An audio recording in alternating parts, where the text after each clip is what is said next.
मंडी का आगाज़ होने जा रहा है। ये मंडी 900 एकड़ से ज़्यादा के रकबे पे है। 48 ब्लॉक बन रहे हैं इसके 8 दरवाजे होंगे, 4 दरवाजे एंट्री के और 4 दरवाजे एग्जिट के। 5 लाख से ज़ायद जानवरों की आमद मुतवक्का है। उसी तरह खूबसूरत ऊँट भी आएंगे, उसी तरह खूबसूरत बकरे भी आएंगे, उसी तरह 4 सींगों वाले बैल भी आएंगे। टाइम्स ऑफ कराची के डिजिटल प्लेटफॉर्म से मैं हूं खिज़र आज़म और आज बात करेंगे ईद उल अज़हा के मौके पर लगने वाली कराची मवेशी मंडी के हवाले से। कराची मवेशी मंडी कब से लग रही है? जानवरों से लगाव रखने वाले अफराद और ख़ास तौर पर वो अफराद जो कि पूरा साल ईद उल अज़हा का इंतज़ार करते हैं, उनके लिए कराची की मवेशी मंडी की लगने की ख़बर जो है वो उसके मुंतज़िर भी रहते हैं। मगर पिछले 2 साल के दौरान हमने एक वर्ड सीखा है, SOP का। एहतियाती तदाबीर है क्योंकि दुनिया पेंडेमिक में है और इसी पेंडेमिक में तमाम तर एक्टिविटीज़ हो रही हैं। तो कराची मवेशी मंडी कब से लगने जा रही है, कितने एकड़ पर लग रही है, कितने जानवर मुतवक्के हैं, क्या कुछ होने जा रहा है और इस पेंडेमिक में किस तरह से मंडी को रन किया जाएगा, वो तमाम तर सवालात रखेंगे। हमारे साथ तर्जुमान कराची मवेशी मंडी यावर रज़ा चावला मौजूद हैं। सबसे पहले जी बहुत बहुत शुक्रिया टाइम्स ऑफ कराची को टाइम देने का। मवेशी मंडी कब से लग रही है? ये सवाल मेरे ख्याल रमज़ान से कबल शुरू हो जाता है, तो आज आप बताएंगे कब से लग रही है। बिल्कुल खिज़र, सबसे पहले तो आपका टाइम्स ऑफ कराची का शुक्रिया कि आप लोग बर वक्त जो है ना वो लोगों को इन्फॉर्म करने के लिए इतनी काविश में लगे रहते हैं। बिल्कुल आपने सही कहा कि रमज़ान के बाद से ये सवाल शुरू हो जाता है कि मवेशी मंडी कब लगने जा रही है। अच्छा, इस मंडी की एक खसूसियत ये है कि क्योंकि ये पाकिस्तान की, क्योंकि ये कराची की सबसे बड़ी मंडी है, इस पे बेस करती है कराची वालों के सुन्नत इब्राहिमी।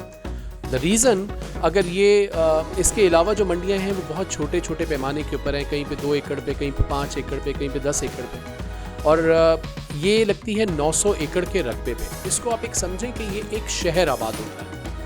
इस शहर में आप एक ऐसा एनवायरनमेंट लोगों को देते हैं जिसमें जिन लोगों का शौक़ जानवरों से मुतल्लिक होता है वो भी विज़िट कर रहे होते हैं। कोई ऐसे लोग आ रहे होते हैं, इंटरनेशनली फॉरेनर्स भी हमारे पास आते हैं जो इसको विज़िट करना चाहते हैं। एक फेस्टिवल का समा होता है। क्योंकि ये कोविड के 2 साल पे आपने देखा, आपने अभी खुद ही अपनी बात में जिक्र किया कि लास्ट 2 ईयर से हमने एक लफ्ज़ सीखा, SOP, और उस SOPs के साथ लास्ट ईयर भी हमने इस मवेशी मंडी को लगाया, लेकिन उसको फेस्टिवल से हटा के हमने कहा कि सुन्नत इब्राहिमी है। इस साल भी बिल्कुल इसी तरह से है। हम उसी SOPs को फॉलो करके ये काम करेंगे। ये सुन्नत इब्राहिमी की जगह है। इसको अभी इस दफ़ा फेस्टिविटी नहीं है, ये आपको आना है, आवाम को आना है ये सोच के कि उनको सुन्नत इब्राहिमी के लिए जानवर की ख़रीदारी करनी है। ये मंडी 900 एकड़ से ज़्यादा के रकबे पे है। 48 ब्लॉक बन रहे हैं इसके। हर ब्लॉक की डिफरेंट स्पेक्स हैं कि आपने कहा कहीं बकरों के लिए, तो कहीं ऊँटों के लिए, तो कहीं भेड़ों के लिए, तो कहीं बैलों के लिए। तो इसीलिए लगाया गया। इसके 8 दरवाजे होंगे, 4 दरवाजे एंट्री के और 4 दरवाजे एग्ज़िट के। इसी तरह से ताकि आपके हर दरवाजे से आप जब आएंगे कोविड SOPs का ख्याल रखेंगे। इंतज़ामिया विदाउट मास्क आपको अंदर नहीं आने देगी। आप मास्क लगाएंगे, सैनिटाइज़ करेंगे, आपका टेम्परेचर गन से टेम्परेचर चेक किया जाएगा। व्यापारियों का भी इसी तरह से, जितने भी व्यापारी अपने जानवर लेकर आए उनका भी टेम्परेचर डेली बेसिस पे चेक हो रहा है। आपने मेडिकल की फैसिलिटी वहाँ पे हम प्रोवाइड कर रहे हैं आपको। भाई लोग सस्पेंस में मुब्तला हो रहे हैं। आपने सब कुछ बता दिया, ये नहीं बता रहे मवेशी मंडी लगेगी कब से, ये भी बता दें फिर आगे बढ़ते हैं। 10 तारीख से 10 जून से मंडी का आगाज़ होने जा रहा है, क्योंकि ऑन ग्राउंड काफ़ी चीज़ें होती हैं, बहुत सारे काम होते हैं। तो 10 से ऑन ग्राउंड शुरू हो जाएगा। पब्लिक के लिए मोस्ट प्रॉब्ली बाय 18th और 16th हम इनिशिएट उसको कर देंगे, अनाउंस भी करेंगे आपके चैनल की तवज्जो से कि अब पब्लिक आ सकती है।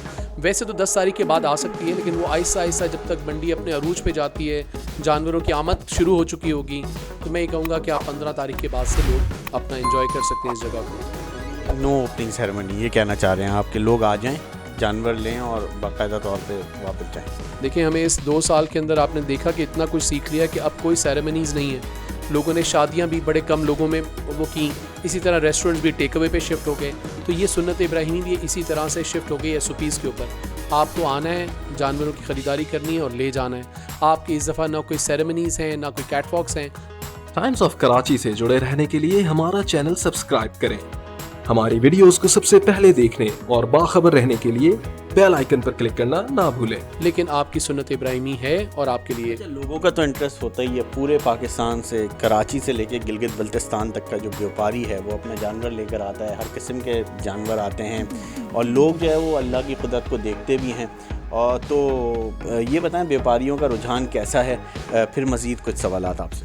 अच्छा, ऐसे ही जैसे अवाम रमज़ान से पूछना शुरू कर देती है, तो शायद व्यापारी रमज़ान से पहले हमें पूछना शुरू कर देते हैं कि कब लगने वाली है मंडी, क्योंकि उन्होंने पूरा साल उस पर मेहनत की होती है। तो उसके रुझान में तो कोई कमी नहीं है। हर चीज़ को हमने सिर्फ SOP से मुंसलिक कर दिया है। उतने ही जानवर होंगे, 5 लाख से ज़ायद जानवरों की आमद मुतवक्का है। उससे ज़्यादा लोग होंगे, लेकिन लोगों से रिक्वेस्ट होगी कि SOPs का ख्याल करेंगे, रश नहीं लगाएंगे और SOPs के ऊपर फॉलो करेंगे और जानवरों की ख़रीदारी करेंगे। इनका एरिया आपने रकबा बढ़ाया है इस बार, या वही है लास्ट ईयर की तरह, या कुछ नई मैनेजमेंट की है? अच्छा, मैं आपको फिर बताऊं, लास्ट ईयर 2019 में ये रकबा था 700 एकड़ के ऊपर। 2020 में कोविड की वजह से इसका रकबा हमने 900 एकड़ कर दिया। तो इसलिए वही फॉलो कर रहे हैं लास्ट ईयर को कि इस दफ़ा भी रकबा ज़्यादा है और 900 एकड़ से ज़ायद की जगह के ऊपर ये मंडी लगेगी। इसी तरह गाय, बकरे, ऊँट की अलग अलग ब्लॉक्स, सब कुछ उसी तरह होगा। उसी तरह खूबसूरत ऊँट भी आएंगे, उसी तरह खूबसूरत बकरे भी आएंगे, उसी तरह 4 सींगों वाले बैल भी आएंगे। तो आपको ये तमाम चीज़ें यहाँ मिलेंगी। 4 सींगों वाला बैल आ रहा है, तो एक तो ब्रेकिंग आपको मिल गई है, वो कब आएगा? तो जैसे ही वो आता है तो यार भाई आप हमें बताइएगा, हम नाज़रीन को दिखाएंगे। अब एक और बुनियादी सवाल, आप क्योंकि इस तमाम तर चीज़ों से जुड़ी हुई है NCOC और सिंध टास्क फोर्स, क्योंकि सिंध को लेकर जो है कराची में ख़ास तौर पे अगर हम बात करें तो कोविड के केसेस कुछ ज़्यादा हैं मुल्क के दूसरी का शहरों की बनस्बत। तो इसके हवाले से कोई टाइमिंग्स भी बता दें आप कि टाइमिंग्स क्या होंगी, क्योंकि टाइमिंग्स को लेकर भी बड़ा इबहाम है। तारीख़ आपने बता दी, टाइमिंग्स भी बता दें। और NCOC को फॉलो करेंगे या सिंध टास्क फोर्स को फॉलो करेंगे, क्योंकि इन दोनों के फैसलों में कहीं ना कहीं ऊंच नीच है according to situation, Covid situation. अच्छा, मैं आपकी बात बिल्कुल बजा है। NCOC और सेकेंडली सिंध टास्क फोर्स वो हमारी बात को समझते भी हैं, क्योंकि ये दोनों के लिए एक मुश्तरका है। सिंध के हवाले से इस जगह को यहाँ के लोगों के हिसाब से इसकी थोड़ी सी मॉडिफिकेशन, और NCOC के ओवरऑल ऑर्डर हम दोनों को फॉलो करेंगे। और अभी इंशाल्लाह कमिंग सैटरडे को NCOC की जो भी मीटिंग होती है और जो टाइमिंग्स वो अनाउंस करते हैं, वो उस 10 तारीख से पहले ही लोगों को पता चल जाएंगे। जाते हैं तो मुझे ये भी बता दिएगा कि लोगों की जो यानी बैंक्स की सहूलियात हैं, ATM की सहूलियात हैं, बाद दफ़ा ये होता है कि बहुत ज़्यादा दूर है, एक कोने में है या कम बैंक है, उसके हवाले से बता दें। और कोई फूड कोर्ट, फूड स्ट्रीट वगैरह इस तरह की कोई एक्टिविटीज़ हैं? बिल्कुल ठीक आपने कहा। ये आवाम के लिए बहुत ज़रूरी है जानना कि वहाँ पे मुझे कैश की सहूलत होगी कि नहीं होगी। ये सबसे मेजर होता है कि क्या मैं रात को वहाँ जाता हूँ और वहाँ बकरा ख़रीदने के लिए मुझे पैसे चाहिए तो बैंक की फैसिलिटी डेफिनेटली जी। इस दफ़ा भी लास्ट ईयर हमारे पास एक बैंक था, दिस टाइम वी ट्राई कि हमारे पास 2 बैंक्स हों और वो दोनों बैंक जो हैं वो 24 आवर सर्विस दें आपको, आवाम के लिए भी और हमारे व्यापारियों के लिए भी।